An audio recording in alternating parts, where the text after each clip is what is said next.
I look like there's an atomic explosion going on to my left. Maybe I should try doing the lights differently. Look here. Oh, like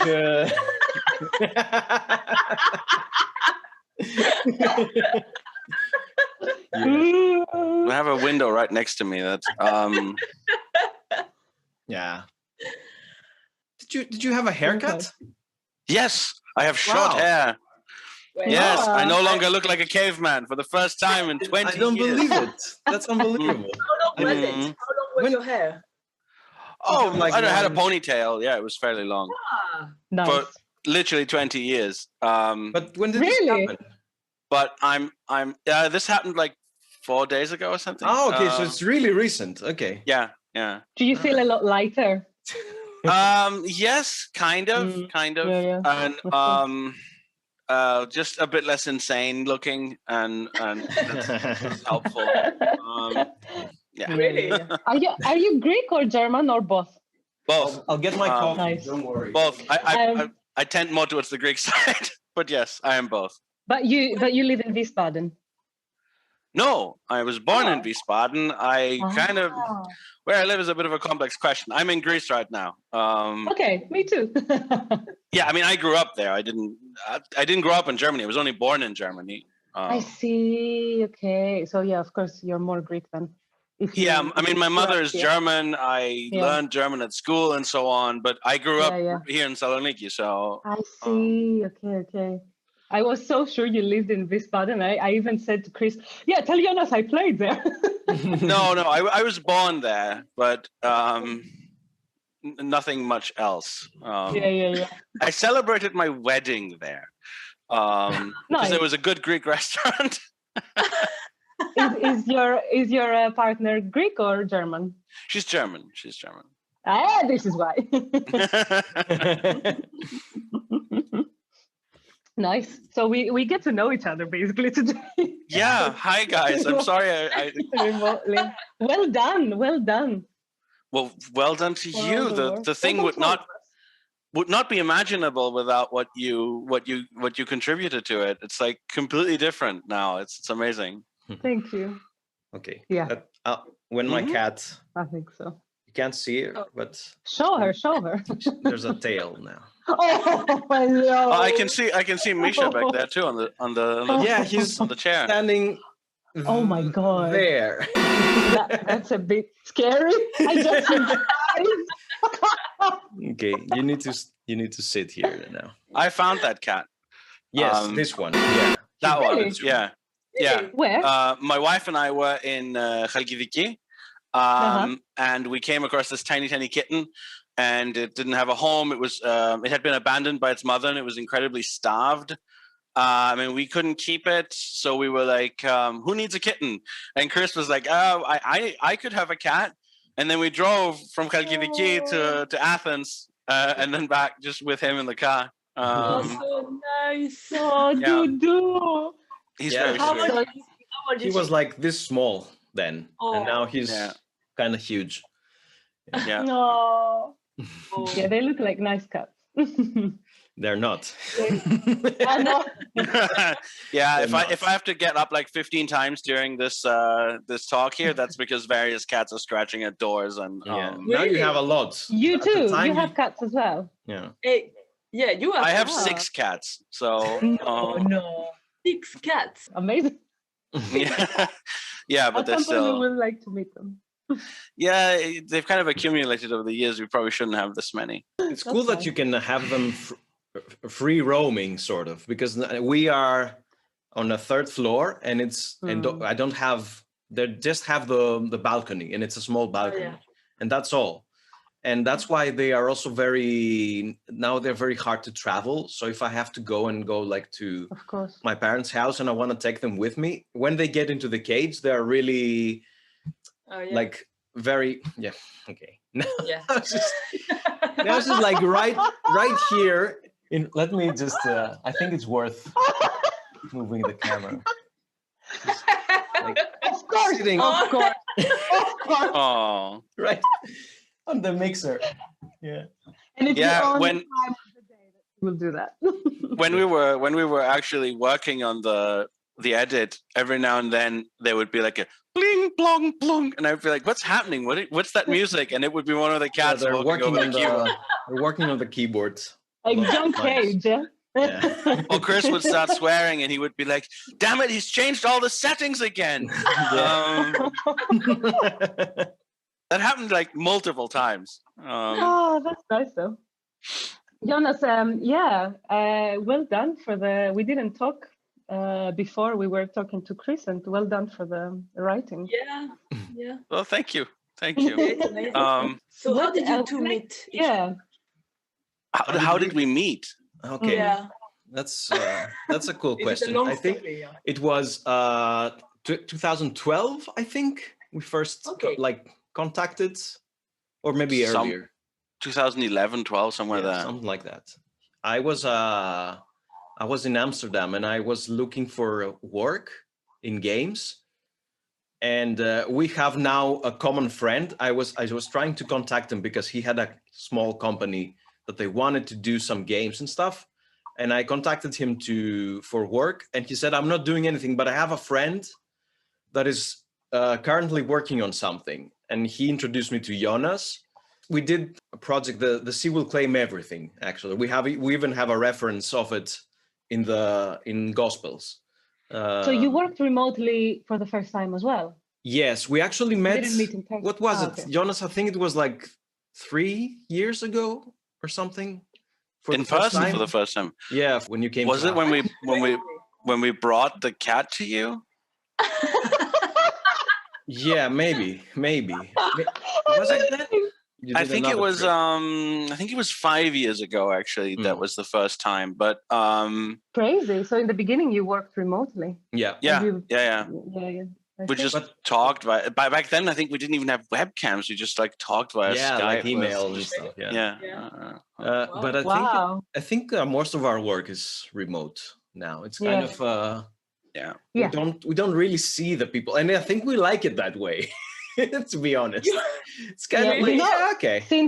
Since this year, most of my work is remote, but for us, it's a new thing. But for you, I think you are used to it from the gaming platforms. Exactly, because we just have people all over the place that are working in games. But for musicians, it's been kind of harsh, like for performing musicians. Yeah, and also it's you need to rehearse in real life, actually. Like you can, it's hard to not be in the same room and play together. We cannot really do it remotely. Like it's not the same. It's really weird, And even the smallest amount of lag can immediately ruin everything. Yeah, exactly. I think there will be a program that you could jam remotely at some point without any lag. Yeah, there are, to some extent, there are some programs, and I think that during the pandemic, actually kind of had a boom of like one of the programs that I used with Jonas when we were editing the voice, the narration for the program, is this brand new little plugin that you insert into your sequencer or your DAW, and it just sends sound out there for someone to listen to through the browser. And now they have extended it, and you can even have the same plugin into another remote DAW, and you can have the sound brought into the DAW directly. So I can be playing something or have a track playing, and they can record it and stuff like that. So it's kind of it's a new thing that is born out of necessity, but it's going to also be established. Yeah, exactly. It opens up so much everything. It's exactly the same with the digital nomads and tech jobs, but it's the same also for us. Yeah, we can work all together and never actually meet. Yeah. Although I hope we will meet sometime. I mean, that's the same for us as writers. So that's kind of what it is. We are technically capable of living anywhere, and we can kind of live this, slightly weird life. But on the other hand, I have to say that with the pandemic, I really miss meeting people, because we would go into the office with Crow Team, the company that my wife and I work for. Yes, and we would meet people like that, giant white cats. And we would meet people, and it would be nice, and to work. We would work in the office a week here, a week there. Just do some really focused work on a game when it was necessary, and that gave you a little bit of air. Are you a writer for games or in general? Like, do you write books as well? I'm trying. Most of my work is in games. My wife does the same job, so we work for various companies, mostly for Crow Team. And when I find 5 free seconds, I do work on the occasional novel and thing that I'm going to try to get published. I have one children's book actually with my wife that in Greek that's out, but time is a big problem. I basically want to do all kinds of writing. I want to do film, I want to do video games, I want to do novels, but everything is so time consuming, especially in video games. It's the main thing is video games. That's what I live off of, and that's what people know me for the most. This is so interesting. It's such a big community, and I love that it's work. Like our parents' generation would say, it's gaming. It's not. And try explaining that. Yeah. What do you want to do? I'm going to write for video games. I don't think I've had that conversation. I mean, my parents don't really understand exactly what I'm doing sometimes. Now they kind of know. I mean, they understand, but they're fascinated still by the fact that we can actually make a living from it. It's a job that pays money. In my extended family is always like, so you're a musician, when are we going to see you on TV? It's like classic. If you're not on TV, then what are you doing? Like this. I know those kinds of feelings. I think for us it kind of got a bit better when like everything collapsed with the crisis and everything, and we still had jobs, and it was like, you're making a living and you're not a pharmacist. Okay. Definitely. Yeah, definitely. I think crisis changed a lot of how you see life. You're like, I will not have a lot of money anyway, so I will do whatever I want.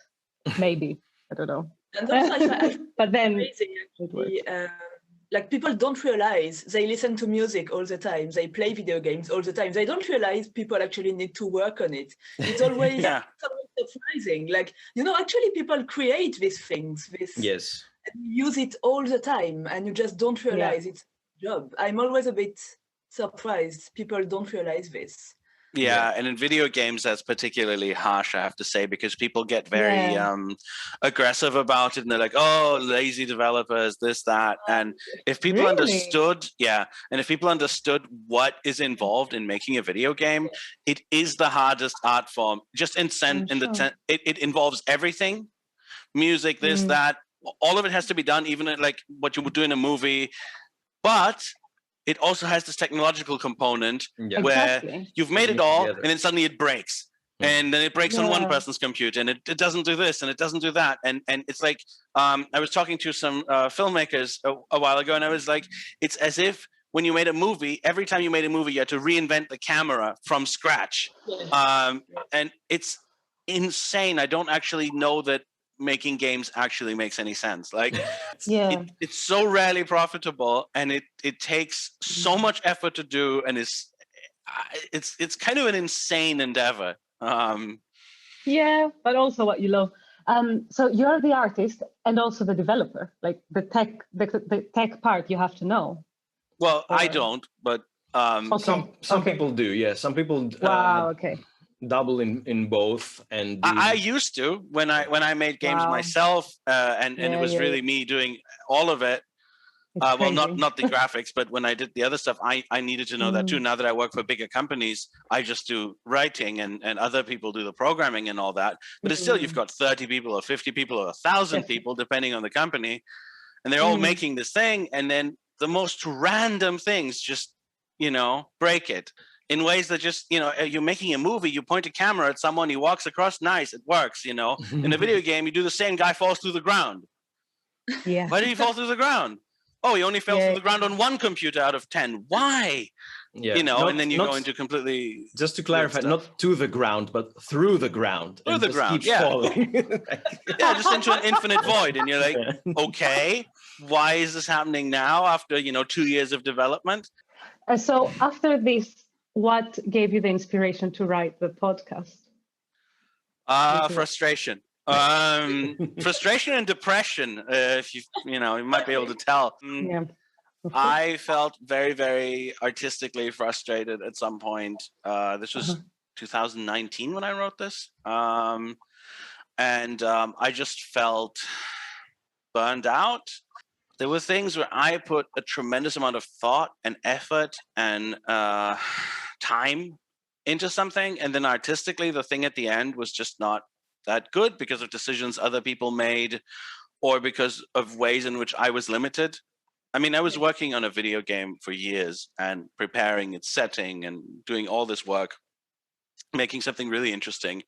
And then we're about to, make the actual game. And they're like, the introduction to the game, the intro video, can only be 40 seconds. Oh. Because we believe that players cannot listen to more than 40 seconds. Now, if you look at some of the most classic video game introductions, they're like 5 minutes, Fallout, games like that. Yeah. And they're like, no, 40 seconds is all that you can do.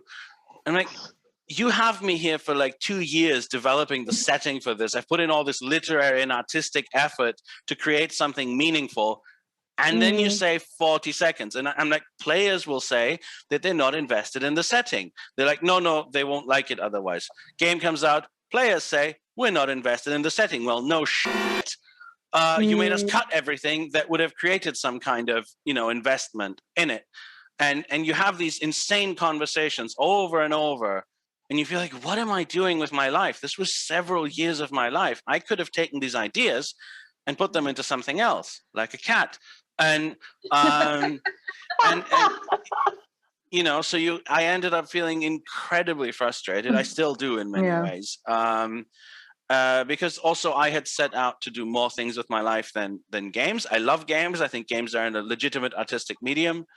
But I set out to do more than that. I wanted to direct. I wanted to write for film and for actors to speak and to perform. And that was a big motivation, just the desire to do something meaningful for once.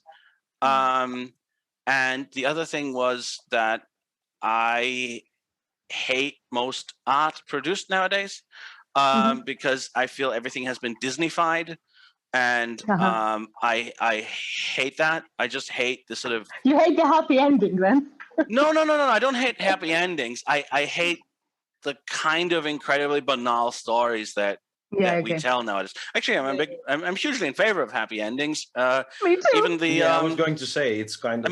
Gospels has a somewhat... It is, yes. Happy ending, and everything that I've ever written has some kind of sense of hope or progression or change. In fact, I think the opposite is true of a lot of art nowadays, where everything kind of stays the same at the end. And I felt just so, everything is superheroes, and sure, I would like the occasional superhero movie. It can be fun, but everything was incredibly exhausting and depressing, and I was like, I want to write something that's not limited, that's genuine, that doesn't pull any punches, that actually confronts the really, really hard things that I think about that are frightening, and tries to find some kind of hope despite that. And there was very little like that nowadays. And I was like, okay, the only thing we can do is make it ourselves if it doesn't exist. So I kind of sat down and wrote this thing as a kind of reaction against that, but also kind of hoping that it would happen somehow. I would make it work, even though it seemed like a very insane idea. And do you remember when it was? When you started writing it, or I think in the summer of 2019. 19, okay. Pre-COVID. Yeah. Long. It's not a COVID-inspired story. Yeah, exactly. It's not. No, it's not. I can't remember. Do you remember when we first talked about it, the idea that this exists, when you sent me I mentioned it to you earlier before I ever sent you anything. Yes, I mentioned I want to do some kind of audio drama, but I don't know when that was. I had already actually recorded it when I sent you the actual text, I think. I asked you, are you in? Yes. I asked you, do you want to do this? Are you interested in this kind of project? And you said yes, but I hadn't actually given you the text yet, I think. Let me see. And then I went off and the email. Did you record it with your voice, Jonas? But no, initially, the actual recording of the actor. Oh, really? Oh, you went for it. You completely I went. was like, okay, I got to do this. Okay, I can go into a bit of detail and explain how this happened. So I wrote the thing with a certain actor in mind, Peter Wingfield, who is the guy that we got, who's an actor that I adore and have always adored. He was in Highlander, the TV series in the 90s, and he stole every scene. He was the best. And just this recurring part, really. But he was like, he was so good. He had such a beautiful voice. Anyway, and I was like, I would love this guy to do it, but of course, I'll never get this guy. That's completely insane. How did you approach him? So it seemed really mad, but I wrote it with him in mind. And then I tried to find a couple of other people to do it because I thought I can't really get someone like that.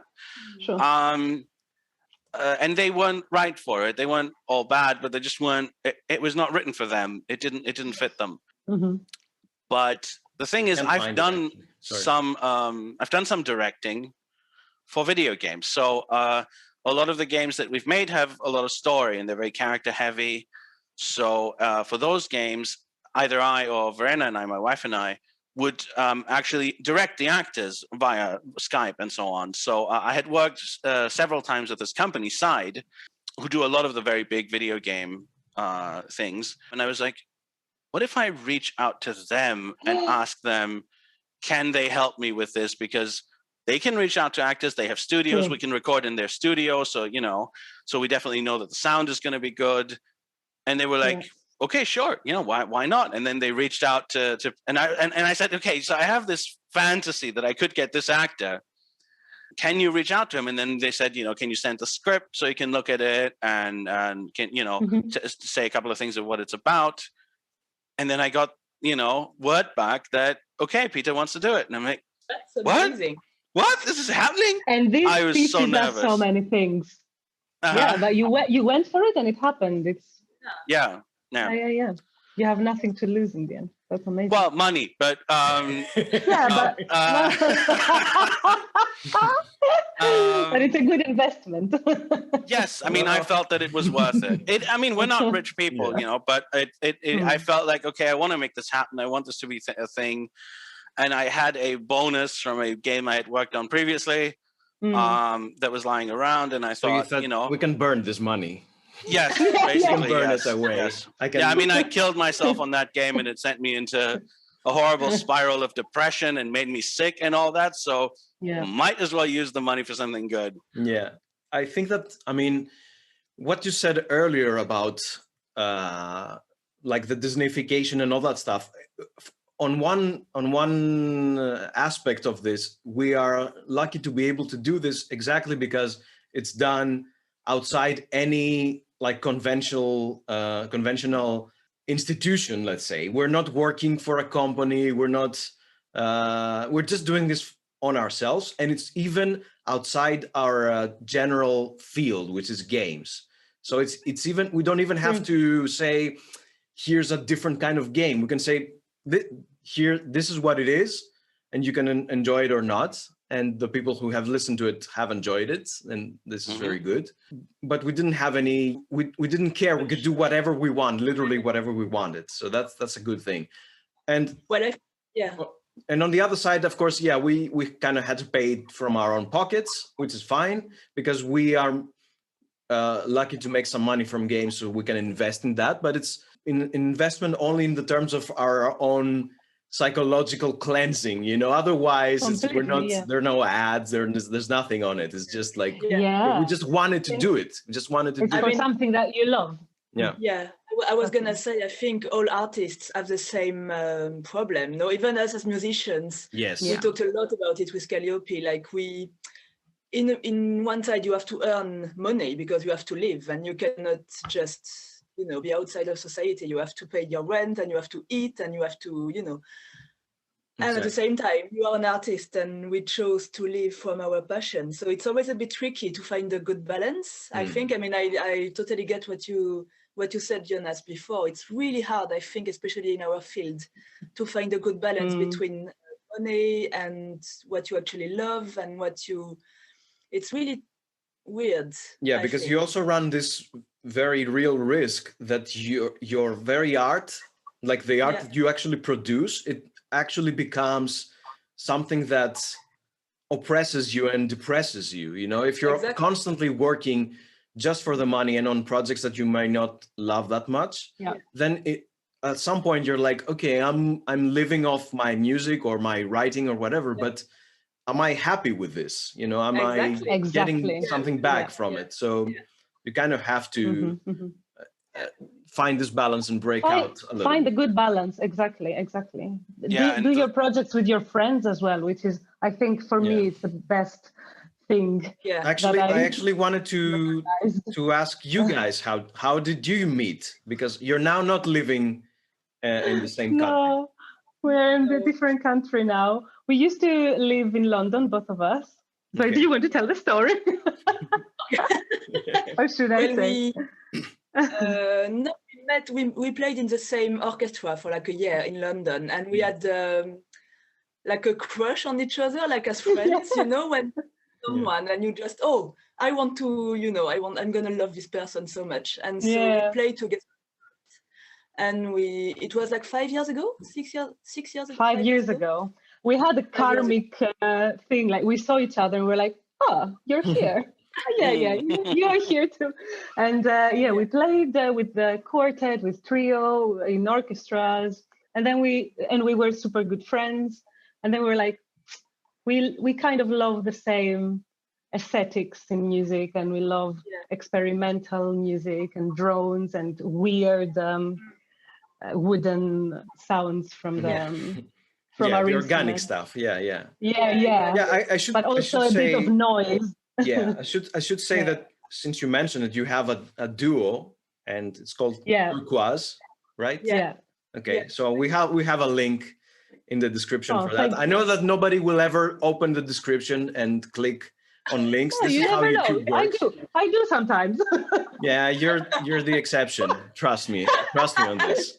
Guys, please. But we still have a link, and I will pin a comment with some link about the podcast and your duo, and I'm mentioning it because it's very characteristic of what you're saying. That if people go listen to it, they will see what you're talking about, and also why.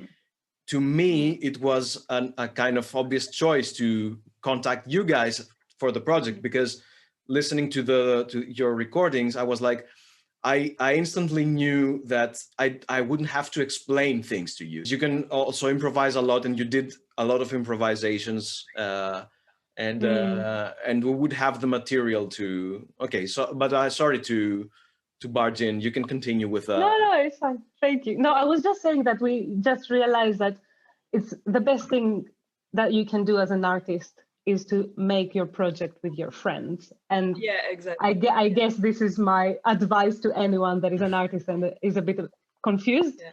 So as you guys did your project together, we did the same.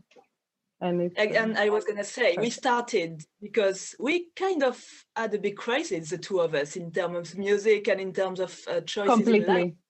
Actually, when was it? 3 years ago. And I wanted to leave London. I wanted to quit music at some point as well, because I was a bit like you, Jonas. I was not happy with my balance. I did a lot of good gigs, but I did also a lot of, not bad, but just for money gigs. And I was not happy. Just for surviving. Exactly, because you need to, especially like in London, it's so expensive. So you need to work like crazy. And so I decided to go back to France, and we decided at the same time to play our things and to, you know, to just do it. And whatever happens, we care. It's just our thing, and we love it, and we just feel happy. And you get paid from other things than money sometimes, like, you know. And was your project recorded like just before you leave London or something? And what was the timing of the, or is it remotely recorded? No, we did it in the studio, but you did it together already. Okay. We did it together. Yeah, Zoe left London, but she came back. The one recording was 1 day of free improvisation. We're like, we have 1 day in the studio, and whatever happens, we will just release it. And the second one, which is coming soon, it is again at the same place, but we are editing it now. Yeah. Okay, great. And how come, Kalliopi, you also left London? Yeah, I'm in Athens right now. Yeah. So how come? I'm. Well, exactly like Zoe said, it's such an amazing city. You get amazing opportunities, incredible, level, blah blah blah. But I found myself surviving and working crazy hours, like 11 hours a day, and non-stop. And it's extreme because it gives you so much energy doing amazing things, but then you're like, I'm exhausted. Yeah. Like, depression becomes exhaustion, So you have to. I'm figuring out the balance right now, like which is the correct balance. I've been trying that for a long time. Yeah. Do you guys now work on projects? Like, what's the status of a musician that is not, he's not like a pop musician? You're not doing live gigs for like live streaming and stuff. How is it? Do you have gigs? Do you have recordings? What's going on? I think most of our stuff is recordings and video things. Like everything is on video or for a CD or for a movie. I don't know about you, Zoe. For me, it's I teach also, so I have a lot of teaching. And also teaching. My balance at the moment is this. It's like I love teaching, and I do only the gigs I love. So even if it's not paid, I can do it, So this is, and even the pandemic didn't really change anything because I still teach, like nothing really stopped. Except during the first lockdown. And as Kalliopi said, I have like recordings and videos and so there are things. Is it people know that I'm not like a gig musician. I don't play gigs and stuff.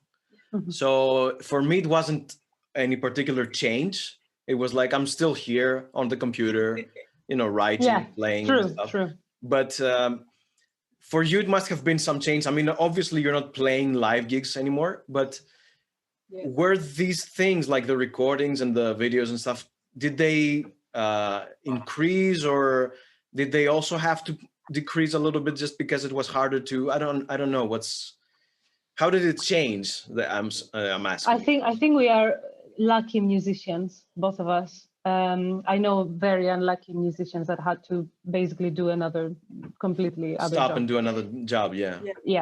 But I think we were one of the two of the lucky ones that still had a stable income. In terms of increase, like I think of course like the recordings are we do more we get now, even if because we don't have any live concerts, so we don't have any choice really. And I think we miss it. Like for us, we are gig musicians, and we played almost every day, like live music, you know. So it's still not the same. Even if we are lucky and we can be musicians still. But I think I'm really looking forward to playing on a stage. And also it's not the same type of performance, you know what I mean? Like when you record, you're in your place or in a studio, and it's not the same stress or the same, like when you go to excitement. Really how it is to play on stage. And I think I will have to work again on, performance fright and, this type of thing. So I think it's going to be weird for us. Yes, me too. Yeah.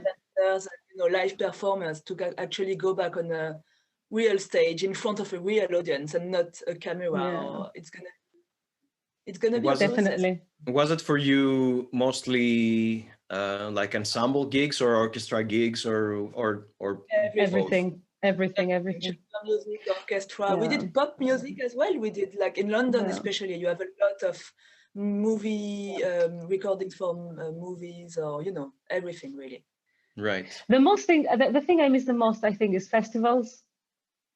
Okay. Yeah. So just because there's many people. Yeah, there are many people. Yeah. We just and a cool vibe. I don't miss the music hall so much, like the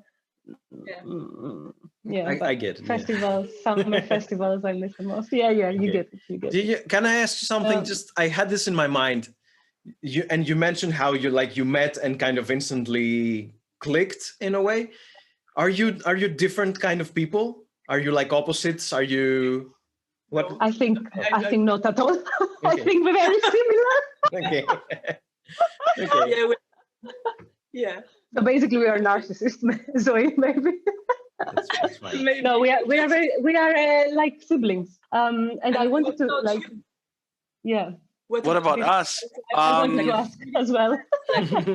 I think we're fairly similar. Yeah. He's a bit more quiet than I am. I'm a bit louder. Yeah. Really? But in general, I think we're pretty similar. And also Konstantinos, our common friend that we kind of met via, is also very similar to us. Yes. In some way. Except he's nicer than either of us. And, yes. I think the difference is coming back from the podcast. I think Jonas is more kind of straightforward and angry at things, and I'm more. I vent my anger through, or my. I love to troll people. That's what I love to do. I love to never give straight answers. To like be kind of playful with stuff, even kind of annoy people through, like especially when I interact with people on social media and stuff. I'm very like I never like giving a straight answer. Our difference is that I write an angry tweet and then I delete it, and Jonas tweets it. That's our difference. Yes, this is why you have like 10K followers and I have like 3, because I have burnt so many bridges over the years with people in the games industry. I just alienate people because I say the things that you're not supposed to say. And I don't have that off switch a lot of the time, and I just go like, okay, I'll actually tweet that. Can I ask you something though? Would you say it in real life, or is it through the screen? The anger? No, in real life. Yeah, no problem. But we're not talking about like mean stuff. We're talking about things that annoy us. Yeah. Yes, a lot of it is like political or cultural stuff, mainly political, and it's like, and you shouldn't say that. People are in very strict boxes kind of now. They're not very, which is actually one of the things that really fascinated me about the reaction to the podcast, because we were both kind of a little bit afraid of how people will react to it. So we were like, okay, one immediate thought we had that maybe like atheist crowd will jump on that and start like attacking people and saying things like, how horrible religion is, and that we didn't want this to happen, because this is not meant as an attack on faith or something, or even on religion to some extent. I mean, there's critical things about religion obviously in it, but this is not the point. This is not to say you should stop dealing with God or whatever. It's not aggressive at all anyway. Like the podcast is not aggressive. It's not aggressive. I mean, I think it's not aggressive. And and I should say, because we both jumped on the opportunity to say how we vent our frustration and anger, but the reality is that we are both kind of pretty happy people in real life. We're not angry people. I mean, you might tweet something that is kind of you want to say something, get it out of you, but in real life most of the times we're like, we're generally happy and we like happy endings, and we're we laugh politically angry, not personally. People these days have forgotten the distinction between the personal and the political. One of the hugest problems that we have, the social media image and the real person. They think that they tend to think that who you are and what you tweet are kind of, that there's one self that is just kind of a block, and it just has a label on it, and that's it. So but it's obviously not true, and we experience it on a personal level. It's in every one of us, but it's hard for us to apply this to other people. We just see, okay, well, if he tweeted this thing, then that's what he is, and that's final. we generally just enjoy silly jokes and things like that. That's the best thing that we kind of like. Yeah, I mean, just because I think every single Greek politician should be executed doesn't mean I don't like cats and Monty Python and whatnot. Like, that's my everyday life, is just being a normal person. I just also, would guillotine the lot of them, but and be happy about that too. I'd be very happy. I wouldn't be like, it would make us happy. Yeah, I think every person should be political and should say, without hypocrisy. I think you can't avoid it, really. You can't. I mean, when I get a little bit angry when I see people saying, I'm trying to avoid political tweets and stuff, but once in a while I might say something and someone will say, I didn't want this from you. I'm not gonna follow you or something. And it's like, okay, everyone has opinions and can say stuff, and it's not that, it doesn't mean that if I say something is like, we can discuss it. We can discuss it even with exactly as long as you can make a dialogue. Oops, sorry. Yeah, exactly. Yeah, but that's exactly what people don't want nowadays. They want one set of opinions, one set of centrist opinions that are fashionable everywhere. You have to say it this way, use this language. Everything else is terrible and evil and disaster, and we all fight each other. And I want to say that if people want to really see like how we are, they should listen to the podcast and see how our expression, or like our political expression or artistic expression is fueled into this and made into this thing, and see that this is the outcome of our beliefs, in a sense. It's not a neutral thing, but it's not an attack. It's not a violent thing in the sense of, there's violence, there's spoilers.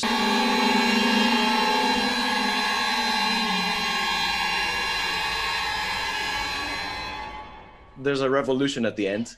But I'll mute this. I have a big spoiler tag just for people who haven't listened to it.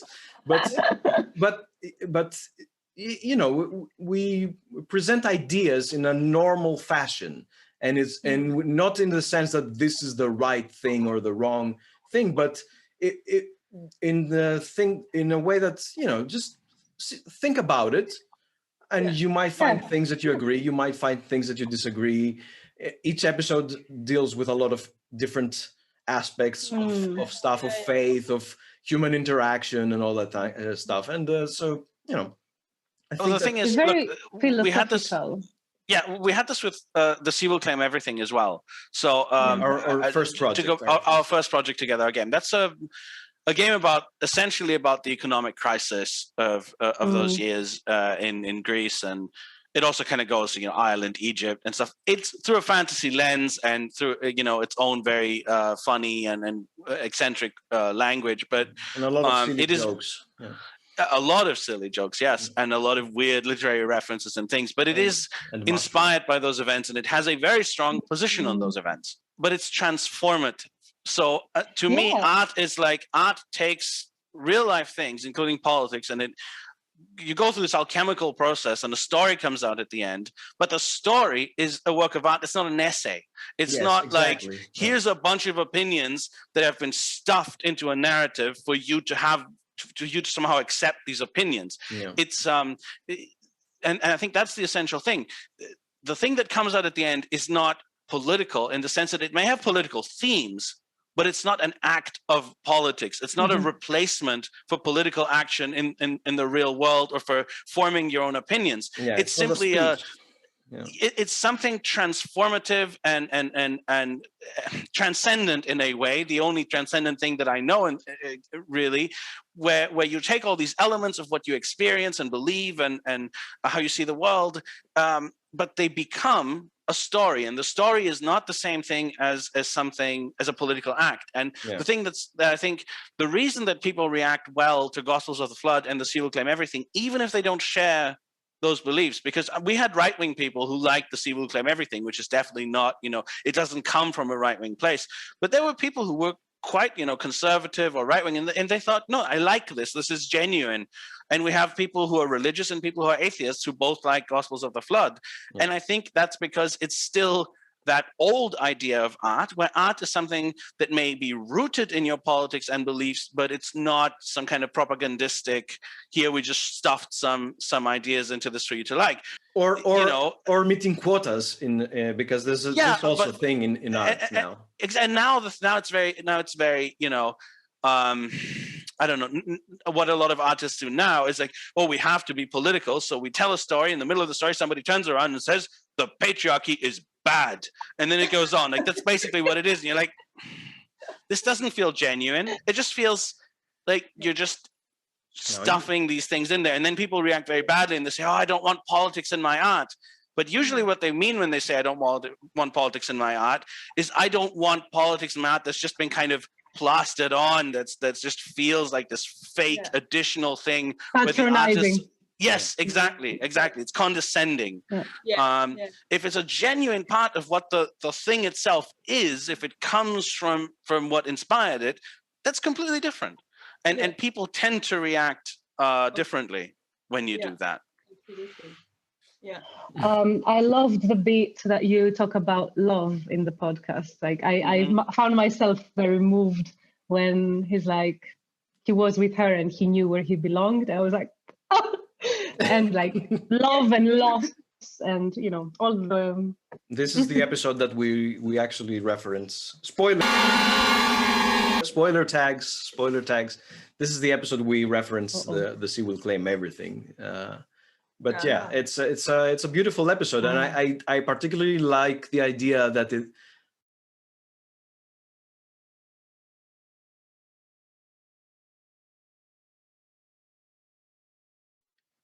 love is tied with the concept of death, like these two kind of opposing things kind of clash, and he denies even the concept of death in a sense. He's like, it can't be true. It doesn't matter if you're dead. You're still, love is above that, but you're also dead. This is kind of I think like a sort of dialectic, eternal struggle that I mean, I know that you're physically dead, but I also love you. It's a weird thing to. And it happens. It happens, and it's always in a state of kind of a flux in the sense that you have your days that you will struggle with death, and you have your days that love will transcend even death itself.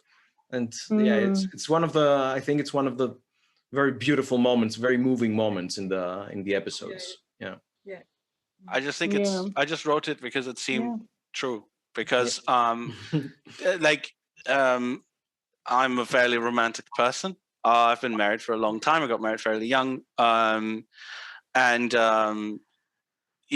is one of the very few things in which we find some kind of genuine meaning. But at the same time, and I look at people that I know who have lived together for a long time, who have had happy marriages and were together until they were old, and then one of them dies.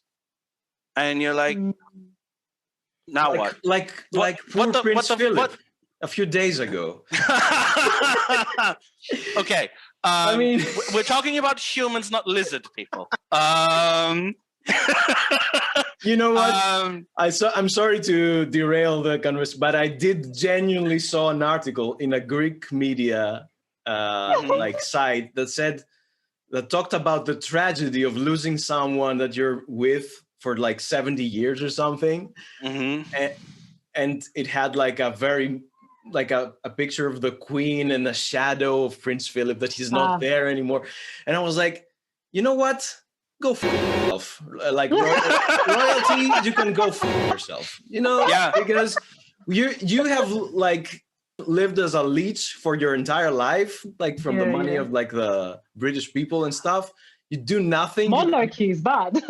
You produce nothing, and now you want me to feel sorry that you died like as one of the ultra rich people that never had to work even one day, and at the age of 99. No, you can go fuck yourself.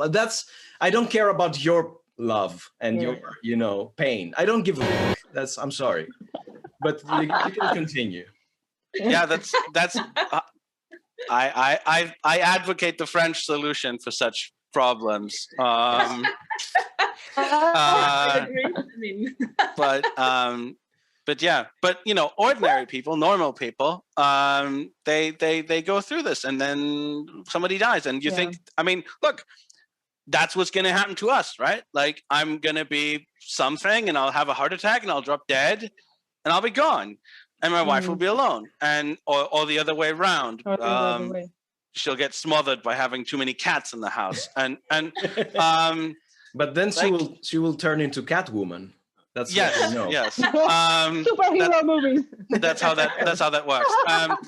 But like, what is the conclusion that we draw from this? Like, as knowing that this is the world that we live in, knowing that that's what's coming, you're like, what the fuck is the point of this? Like, it's like there's this amazing thing, and then there's this awful thing, and they're both there, and they're what? And I mean, I think that's also kind of what it ends like, what the episode ends like, is this feeling of two contradictory positions that you just don't know what to do with, because they're both true, but they seem to contradict each other, and there's not really an answer. And I think I also wanted to write something that acknowledged that there's not really an answer, like not one that I know, because you can say that, love overcomes death, but you're still dead, and you obviously can't deny the power of love, but you also can't deny the power of death and the finality of it. And but don't you think maybe love is so strong because we die also? No, maybe it's as simple as it is. I don't know. No, I think that's why it also talks about the idea of not accepting death, and that maybe we shouldn't be so okay with it, because like, why do we keep? Okay, that's the thing. Like, I know that that's something we as artists often tell ourselves, or as people in general, that maybe death is good, maybe death is okay, maybe death is necessary. But don't you on some level think, I could live forever and be perfectly happy, and I could do lots of things and it would be fucking great. I see it a lot, actually. Yeah, I have spent a lot of time animals, thinking about it. I keep seeing articles that go like, oh, you shouldn't do things to make your animal live too long. Like, if there were technologies to make your animals live longer, because animals teach us about death, and they teach children about death. And I'm like, my cat would be perfectly happy if she lived to be 70. Yeah. Her life would not be worse in any way if she didn't die. I have a cat right here next to me. She's 17. She's not going to live much longer. A few years, And what in what way would the world be worse if she lived to be 100 or 1,000? In absolutely no way. And I think our lives are so short. Like, blink and you're old. Okay, so how do you, and would you make kids? Would you have kids? Because how would we do if we all lived forever? We are already too many on this planet. How would you deal with it? No, we're not too many. I actually think that we're just fine. And okay. And also you could have, if you live forever, you could also decide to have children, not at 37, because, oh my God, the biological clock is ticking. You could have children at 90. I believe that problems can be solved. Well, if you're going to live to be 1,000, you can also. I'm ready now. I don't know, but I find that we accept too many bad things because it's so hard to deal with them. It's so hard to deal with them. I do get it. Also in politics and how the world is, we just kind of shrug and go, yeah, okay, we don't really have democratic rights anymore. Oh, we don't have this anymore. We don't have that anymore. Oh, we're not allowed to go outside. We're not allowed to, whatever, just because someone says so. And it's something very, it's self-protection in a way, because you go insane if you're constantly thinking about how things could be or should be. But then you do it so much that you just accept everything bad in the world, and everything bad just keeps going because nobody ever says anything. Yeah. Where's the balance? I mean, even in something as simple as, I don't tweet about a lot of political issues anymore. Yes, I do occasionally still destroy my follower account by saying something about, I don't know, some political prisoner or something. But I still notice that I do less and less and less because I'm like, let's not deal with it. You'd rather not deal with it. Yeah, it's depressing. I get it. Yeah. Completely. I don't know. I don't have an answer, and I think partially that's where a lot of the podcast comes from. Yeah. I think it's. But I think it wakes up what's happening. Thought. Hopefully, yeah. Yeah. Sorry, see, I depressed everyone. Well, we will just look at the ceiling and think about our deaths. but I mean, that was kind of the thing. That's why the whole podcast is affecting people. I think it's because it's all of these thoughts without a filter. It's like it tries to actually look at the stuff that's scary and just say, okay, let's look at it straight on and be honest, be as honest as humanly possible about what it means to be a human being and how incredibly fucked up it is, and how you look for hope and you look for things and you look for answers and maybe kind of it's very clear that humans are so powerful if they realize it. Yes, I think that's a good point. Yeah, that's really part together.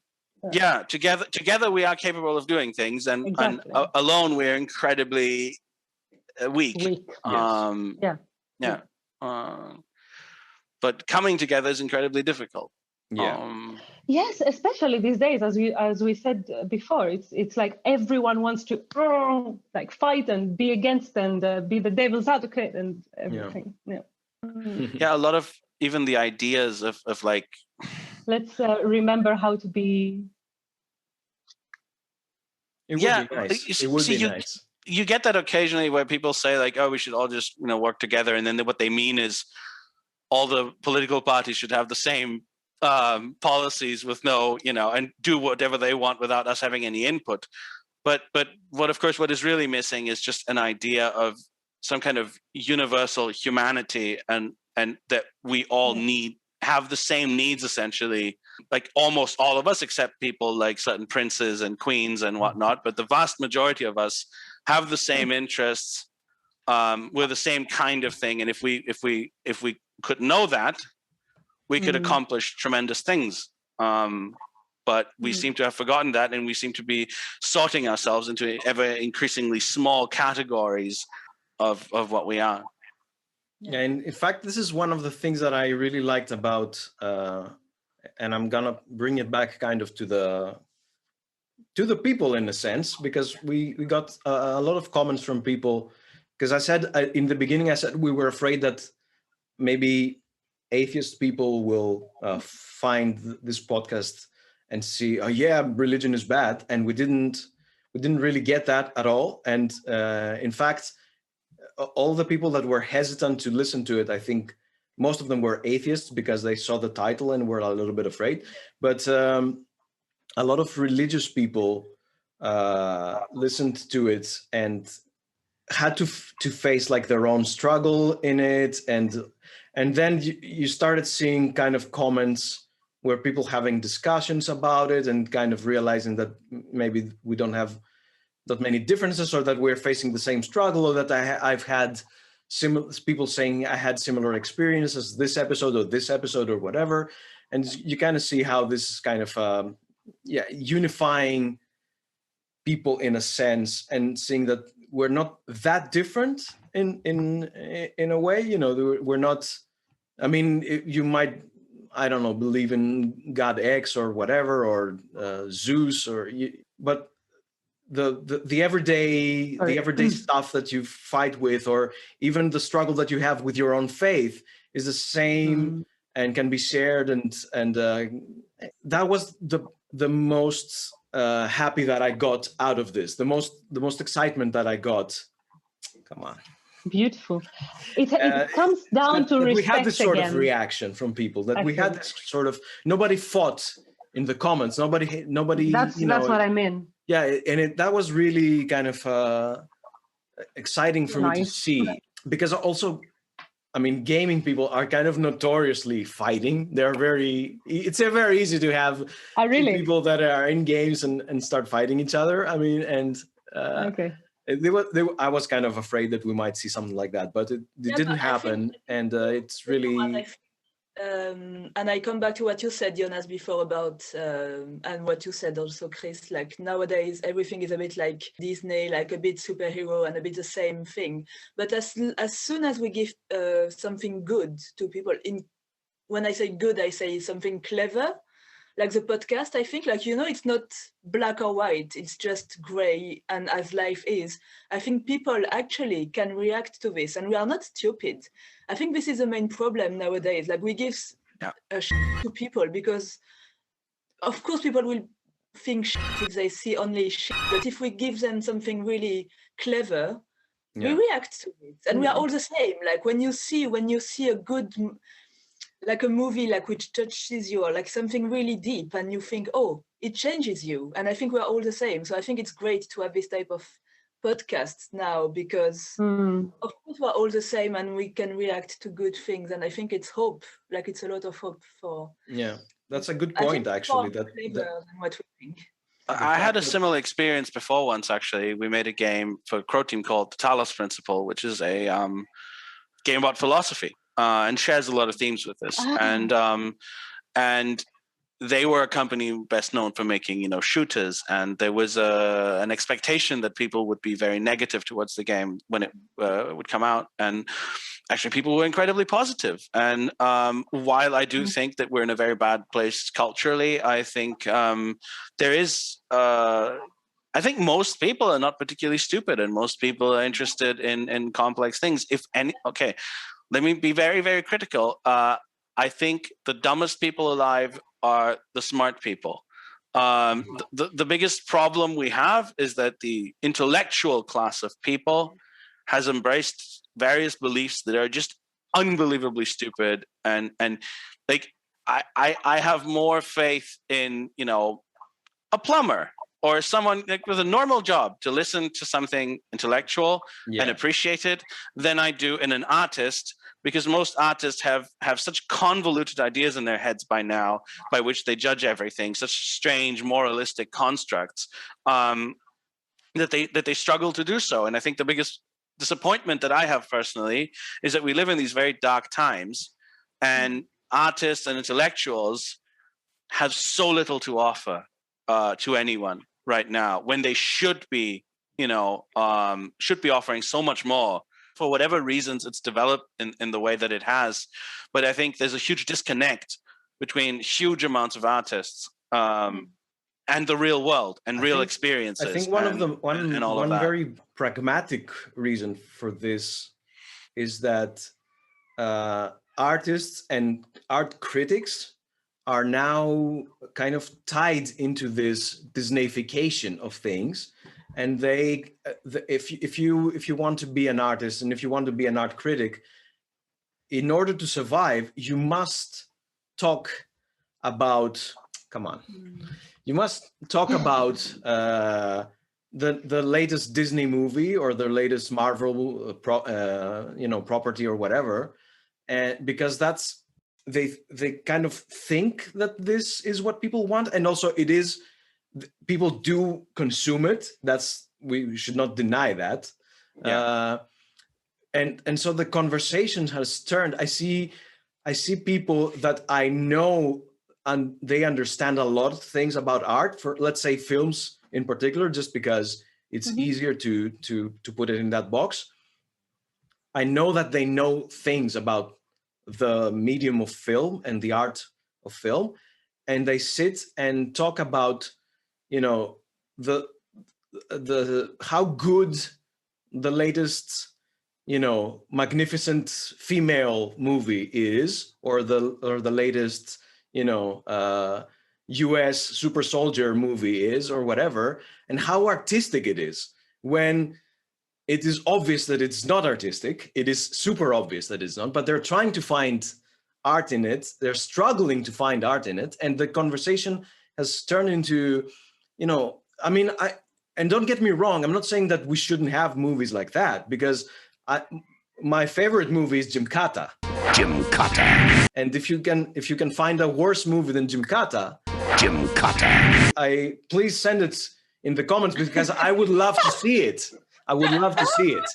But I'm not arguing that Gymkata is fine art. The power of gymnastics with the explosive force of karate.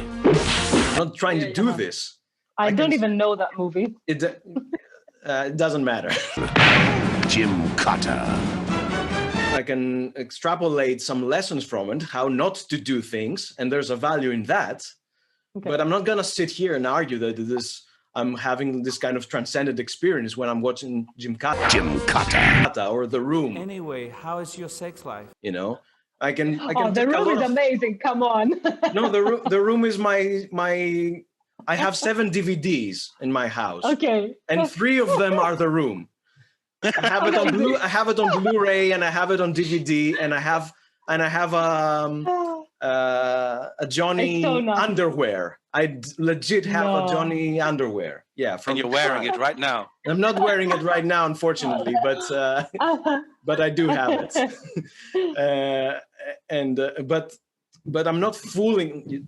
You see how they're like chasing now on the piano. Anyway, I have muted it, thankfully, because otherwise we would have random aleatoric music now playing. But this is the thing, that all artists and all critics, they have to make money, and this is what makes money now. And they have to pretend that this is the state of art right now in the world, to the degree that they actually start to believe it. They believe that this is our good artistic output, that for some reason DC doesn't make good superhero movies and Marvel makes great superhero movies, which... God, even the way that we talk about that in terms of IPs and corporations, yes, exactly. Normal artistic language has been replaced by this horrific corporate language, and everybody just accepts it, and we talk in this bizarre way, this bizarre meta way. We don't even say, oh, I liked this movie, it was enjoyable. We say, oh, this IP has good female representation. It's like, what the fuck are you? Some kind of half academic, half corporate guy? What is this? And to get back to what you were saying, Chris, it's not that I'm against like popular art, right? Like to me, art is made for people. We made Gospels of the Flood for people, not for some rarefied elite of special intellectuals who are the only ones who can enjoy it. Exactly, that is what I hate. But I think, but at the same time, what popular art has become is dreadful, and but it's not dreadful because it's popular. It's just dreadful because it's dreadful. It's dreadful because it's banal and it's propagandistic, and it's kind of the four quadrant, like target everybody. And it's gutless. It's just not very interesting. I think, but of course, I very much believe in making art that's entertaining and interesting, and that that's made for an audience of normal people. Yeah, we should say that. I know that one of Jonas's favorite shows is Friends. Actually, I happen to know. I love Friends. Friends is great. I love Friends. Yeah. Do you guys know BoJack as well? Do you like BoJack? I have very complicated feelings about BoJack. Ooh, really? I've seen the first 2 seasons, I think, and then I had to stop not because I didn't like the show so much, but just because work got in the way, and I haven't picked up. Okay. I haven't picked up. I like the beginning very much. But sorry, go on. I didn't mean to interrupt you.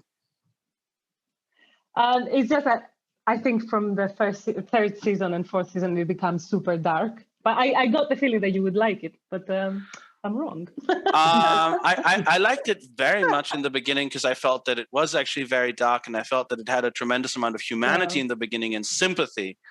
And I think that towards the end, it became. I have not watched the final season, but the last 2 seasons that I watched were becoming increasingly moralistic and judgmental, and increasingly going into exactly this kind of an identity politics thing.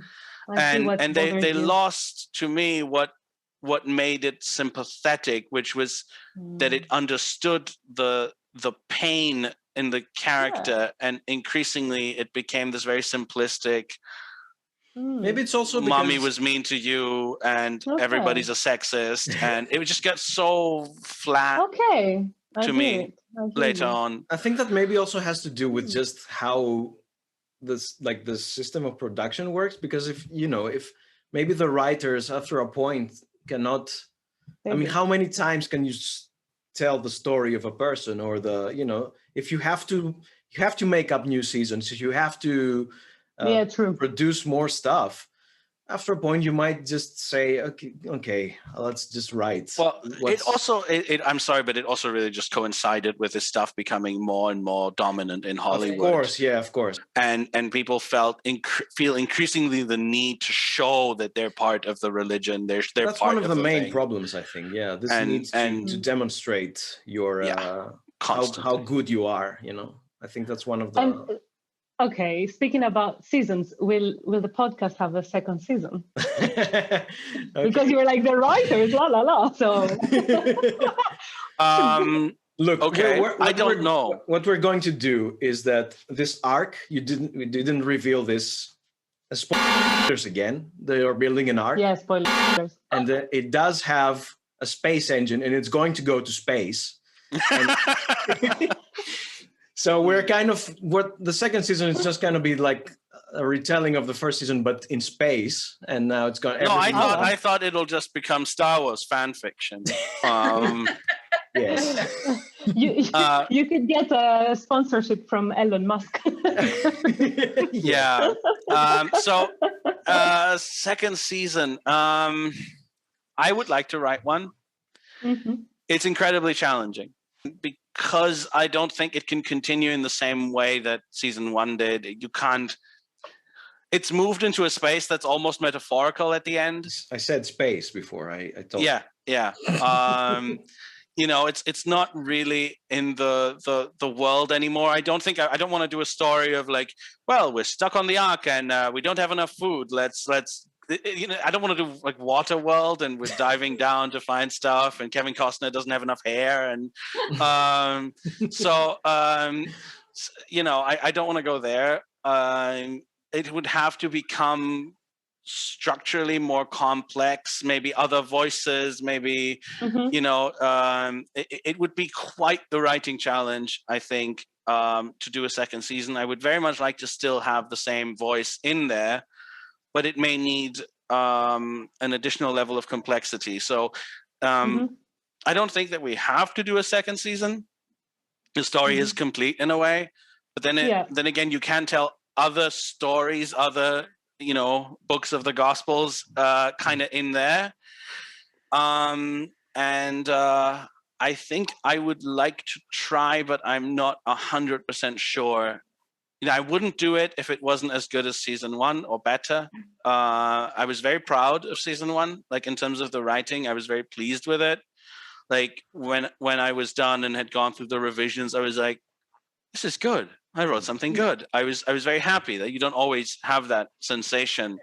And then once I heard it and Chris had, done his magic and everything, it was just like, okay, this is actually shockingly close to what I had imagined, except it's better. Like where we ended up was like, I don't know, like 25% better than my wildest imagination of how good it could have been. And so doing something that's as good as that is the only reason to do another season. Like it has to be as good as this. But I freely admit that it would be tremendously challenging. Of course, that is an interesting challenge. Like as a writer, you go like, how can I make that work?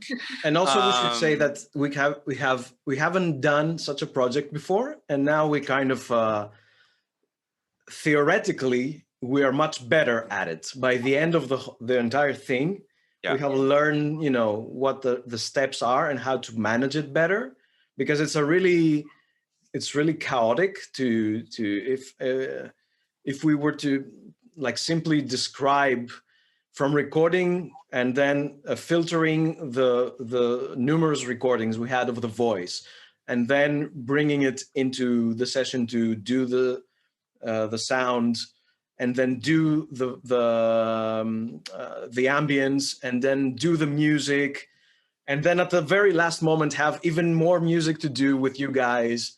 And this was completely chaotic and very, very complex on many levels, and also at the same time always trying to manage, like, not losing what it is and becoming something that is about the technical. We didn't want it to be about the technical. We don't want it to be a demonstration of, listen how great this sound design is, or how elaborate this music is, or whatever. We want it to be always about the story and the narration. But we're now kind of better at it, I think. Definitely. Which is also kind of a danger, because at some points you find yourself have this feeling that we can now do anything, we can, it's easy now, we can handle it. So you tend to expand a little bit more. And this is what I would be afraid of. This kind of comfort into, now I know how to do it, so bring it on, kind of. And then you start losing yourself into this, and it starts being about the technical, and it starts being about the minutiae instead of like the bigger picture or whatever. And so this is what I would be afraid of. But I'm speaking out of kind of like this comfort that I'm not the guy writing this. So to me, I mean, I have to say that it was definitely the hardest project that I've ever done in terms of work and complexity. But it's also the one project that I've never felt that I'm fed up, or that I can't work on it anymore, or that I need to, just let's wrap it up and be done with it. Or I have never had this feeling. And it's also had a lot of excitement during like the release week and interacting with people that heard it. And it has really, and I also loved working with you guys, because I haven't had the chance to work with musicians for quite a long time. Last time was 2016. And that was kind of more, it was very different, because now it was more, both more open in the sense that I told you, do a lot of improvisation, but also very precise in the sense that I also sent you a few scores, and we had to deal with that. And for me, it was getting back into my very strict compositional roots, let's produce sheet music and think about the composition and all that stuff.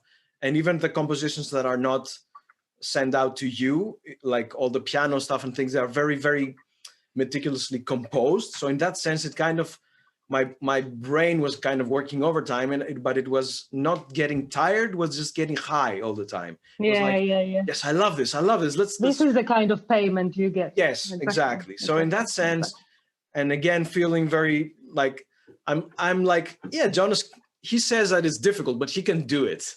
And I'm like sitting here and I'm like, he will write it. It's fine. And then I will come in and we will do our thing.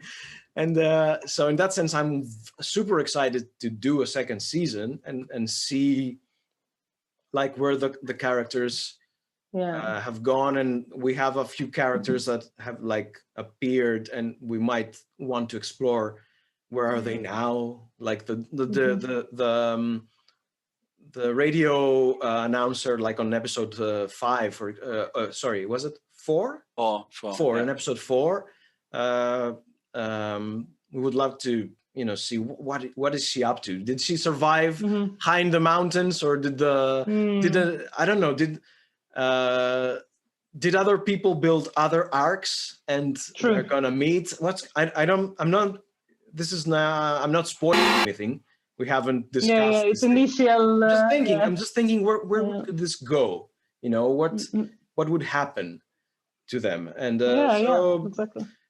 It's a project that I want to know what's going on, and I would love to work on it. That's the thing, because there was a lot of enjoyment for me to work on this thing. So I see Jonas now is actively thinking. Yeah. And I should say that we can draw a lot of some ideas. We can draw a lot of inspiration. Write them down. We should draw a lot of inspiration from one of my favorite movies, 2012.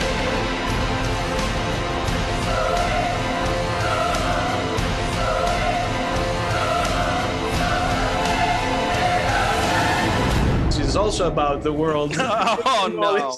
Really? I don't know movies, man. No, it's not one of my favorite movies by any means, but it's one of the movies that I will always sit and watch when it's on TV. My favorite movie, my favorite Roland Emmerich movie is The Day After Tomorrow.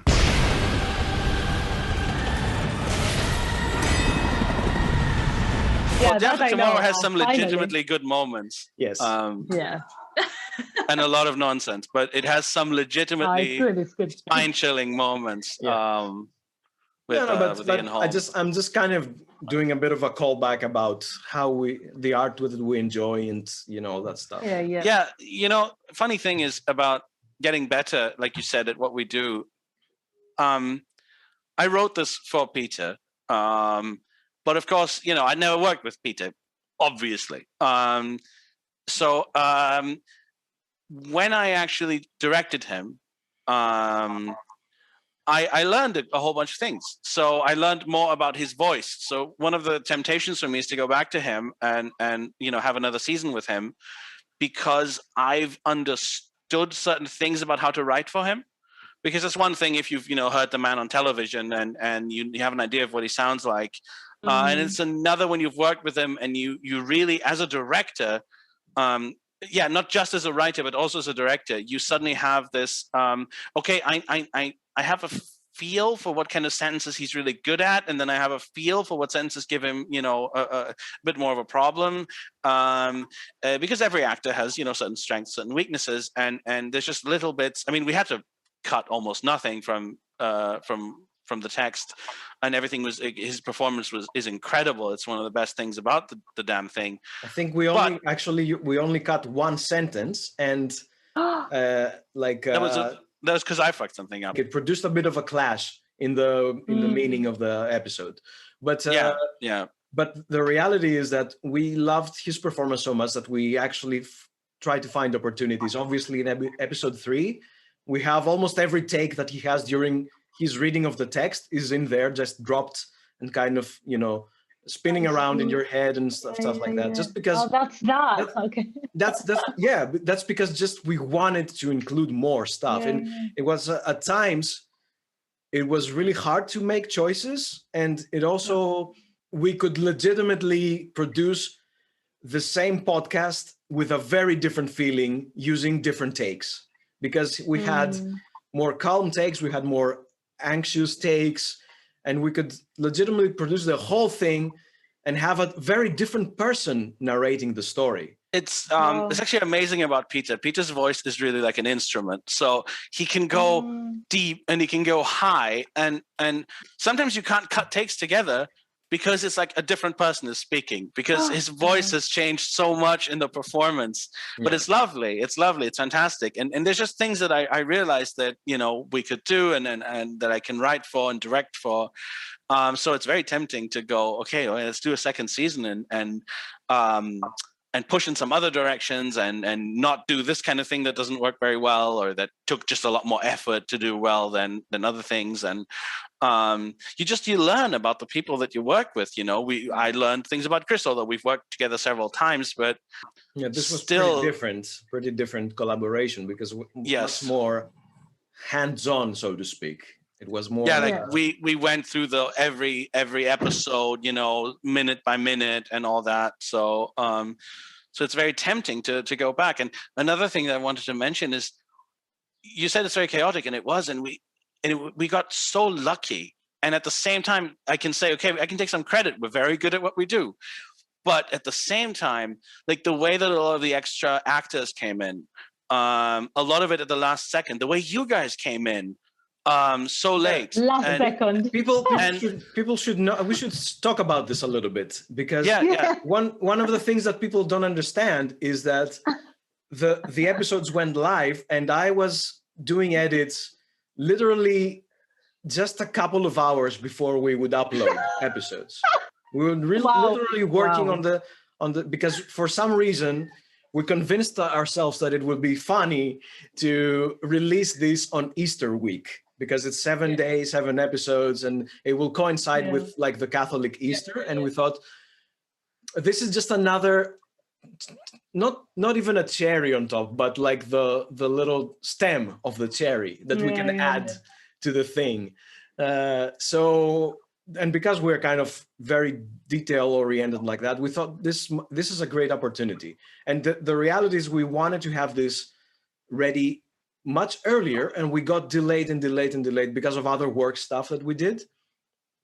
And then we kind of finally pushed, and I think it was 2 or 3 weeks before Easter that we said, we're locking this week, this Easter week, as the release week. We locked it, and we said, whatever happens, we're going to start releasing episodes day by day on Easter, the Monday before Easter and towards Easter. Because we needed to psychologically. It was also you kind have of to be done. You have to have. We needed to be done, and it was also a way for us to say, now this will be the work and not the other things. We'll push things a little bit aside to do this. So we started doing that.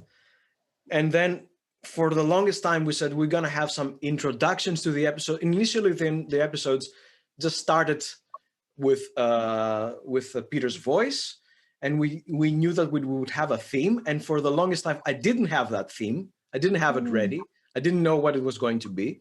And then at some point, I composed the theme, and we had, I started orchestrating a little bit, and I had a touch of violin and cello on it, and I had your project, your Bandcamp page on my browser pinned, and I would every day I had this kind of pressure that I should contact them because time is running out, and we won't have the time to do it, and but I also wasn't sure that we are actually going to use because I felt really bad to contact you and say, look, we have 4 bars that I want you to write for 4 bars and do, just one little passage.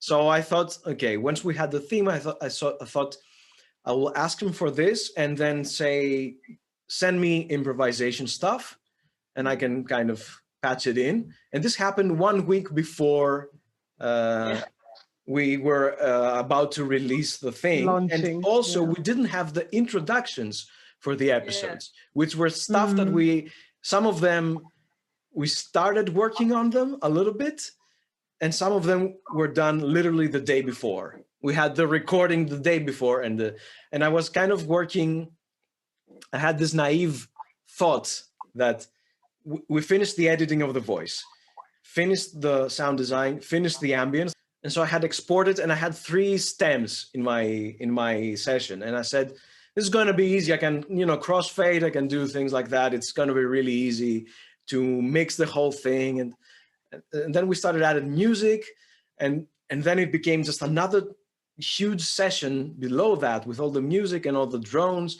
And when the drones come in and the reverb that happens on the drones and the processing that happens, and then all the music that had to be mixed and had to be kind of put there, and all these things kind of happened like live on the session. And we didn't have, our initial very naive idea was that we're going to have 1 or 2 themes and we're going to drop them in the episodes. And the exact opposite thing happened, that every episode has kind of unique music based on this theme, but it's unique. It's a unique take, a unique recording. Another time that I had to, play it on the piano. Another time that I had to take recordings of you guys and kind of splice things together.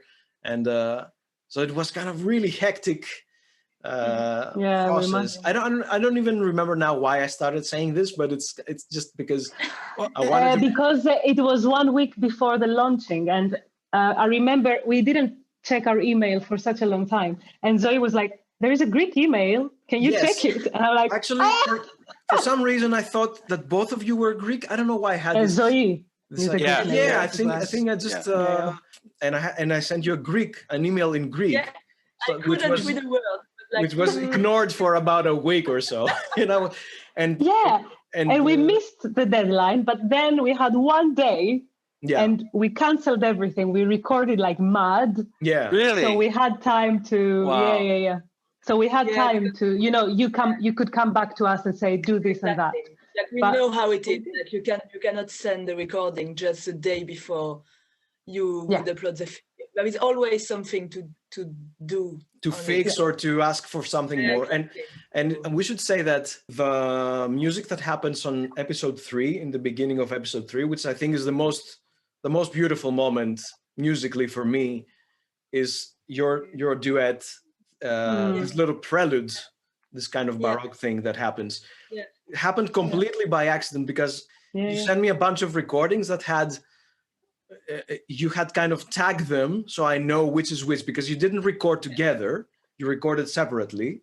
So to let me know which pairs are there, you just had tags, and I had them on my session kind of randomly thrown together, and I was kind of organizing them, and I had 2 recordings that were not meant to be paired, so they both started playing the theme.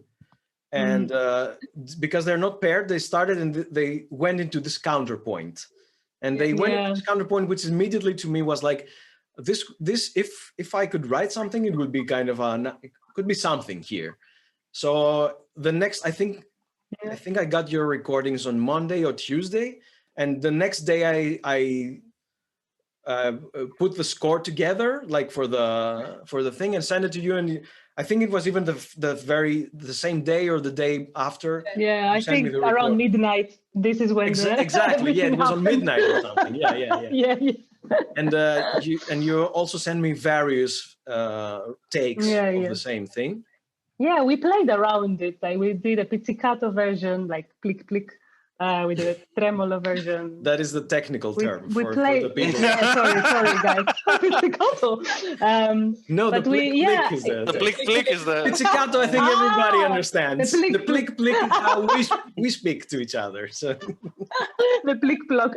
And we actually really loved doing this.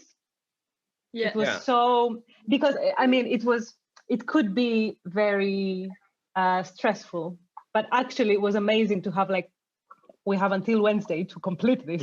So it was very efficient. It was very magical on my end, because so a very strange thing kind of happened, which is that we started out saying, the way I imagine it, I imagine these intros, and I imagine musically like piano and some kind of string instrument. And that's kind of what it sounds like in my head, right? And then we started, and none of that was there. We were working on it, and we were developing it. It was good, but it didn't sound like what I had really imagined it like.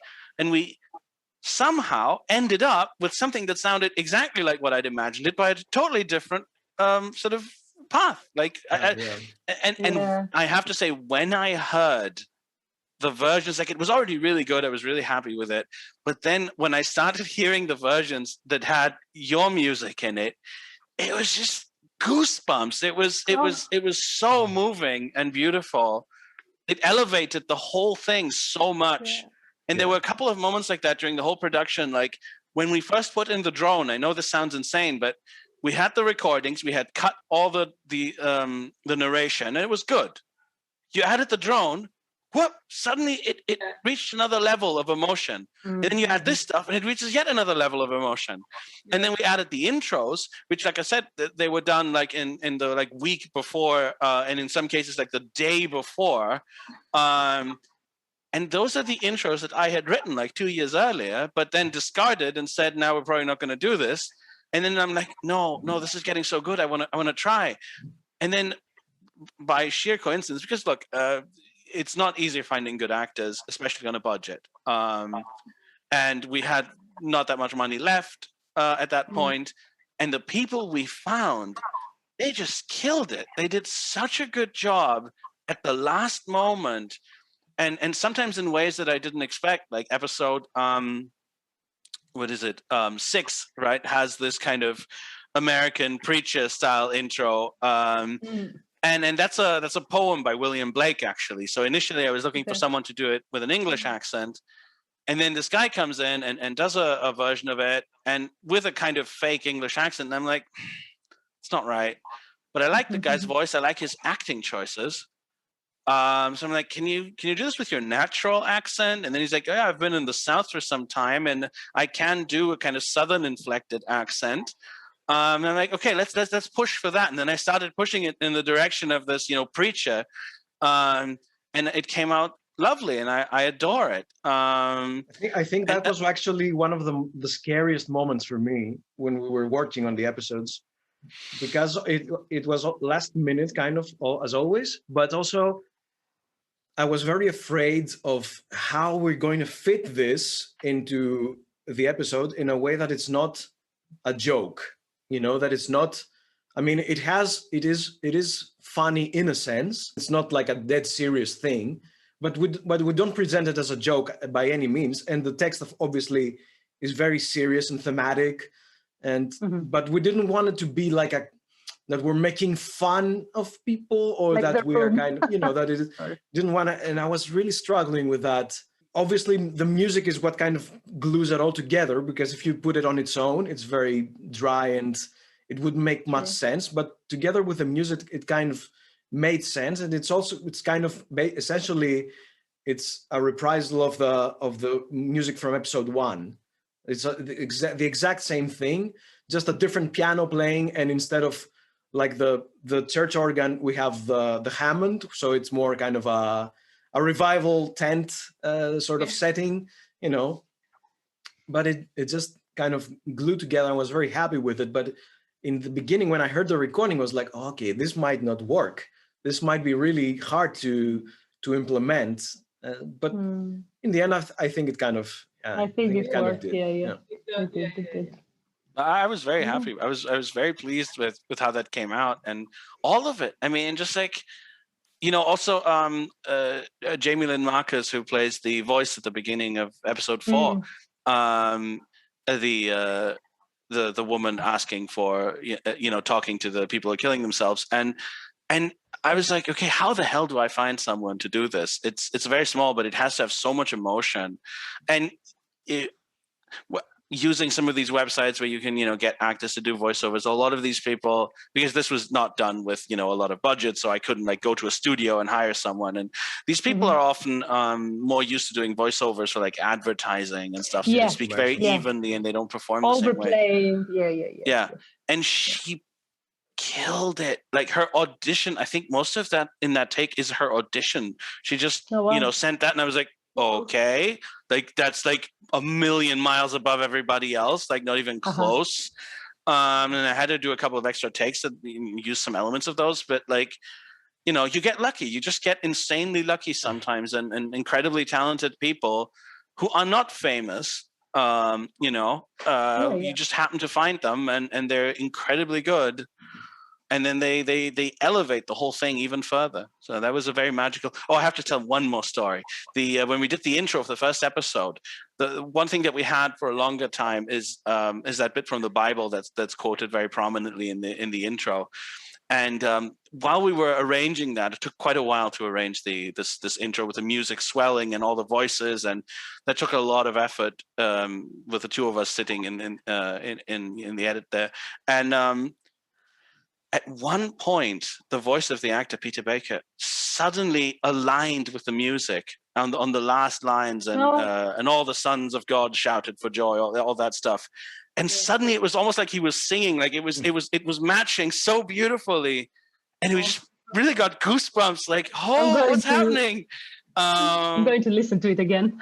It's just those moments just kind of made you think, that's the magical sort of transcendent thing in art that happens just so rarely, but when it happens, it's incredible. Oh, thank you. Yeah, it was great for us too. You made an incredible difference. You did. Yeah, sure. Yeah. I don't know what else to say. It was absolute magic. And from the moment that Chris said, "Oh, I have these women, they do this, stuff. I would like to contact them, and I'm not sure, but I think it would be a good idea." I was like, "Go for it." Exactly. You had nothing to lose when you contacted Jonas as well, and you had nothing to lose when you contacted us. Yeah, well, no, I was a bit of I mean, to be honest, if I didn't have your recordings, I may not have included sampled instruments at all, like cello and violin, because they don't sound good. And also,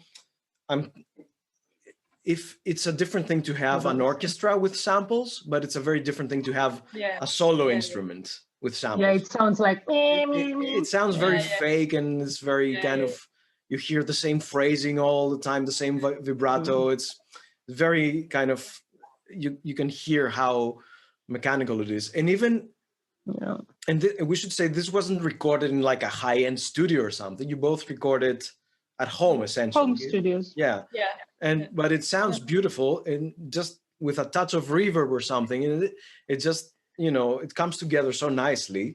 Even if the recordings were even far worse than that, which were perfectly fine, but even if they weren't as good, it would still be much better than the samples, just because it's a human being playing, and you can kind of hear it. You can hear it on, as you said, you like little noise, like the trickling. I've made sure that I've included your breathing on the recordings, just because it makes it more natural. It's so organic. It's so much more organic. Yeah, it really elevates the thing so much higher. It's crazy. Yeah. And again, even I could hear that. Like, there's stuff that only Chris can hear, where he's like, "Oh, this doesn't sound like this," and I'm like, "Nobody in the universe can hear this except you." No, but on this, it was like not even comparable. Like, it's just totally different. Thank you, guys. Thank you for everything. Well, I sadly have to go. I have to teach. Okay. But, actually, I think we're way over the time that you said you wanted to. Thank you so much. It's fine. It's fine. But it's so nice to have met you, even digitally. And hopefully one day you will bring a cat to us as well. Gladly. Do you want some? Do you want some? Maybe. I haven't made my mind yet, because I find a lot of kittens. I'm a dog person. Oh, do you want a dog? Because I've also brought a dog to some. I once brought a dog from Greece to Germany to someone. The only problem was that we thought it was going to be, the vet said the dog would be relatively small, and it turned out to be this giant dog, and it likes to eat books. Chris is not the only person. Yeah. We'll talk about it. You're a smuggler of animals. I have I think 4 or 5 animals we've brought to people over the years. That we found cats we took them to the vet. This has happened twice now. We took a cat to the vet that was injured or unwell, and the vet liked it so much that he kept it. 2 different vets. That's crazy. So if you want animals, please, we can provide a donkey, a horse. If you want animals, let us know in the comments. Let us know in the comments, and Jonas will send you animals. I just attract them. I don't know why, but I do. Amazing. Okay. All right. So I will be guys, providing animals. We'll sign you off. Thank you very, very much. Yes, absolutely. More projects. Yes. Definitely. Yeah. All right.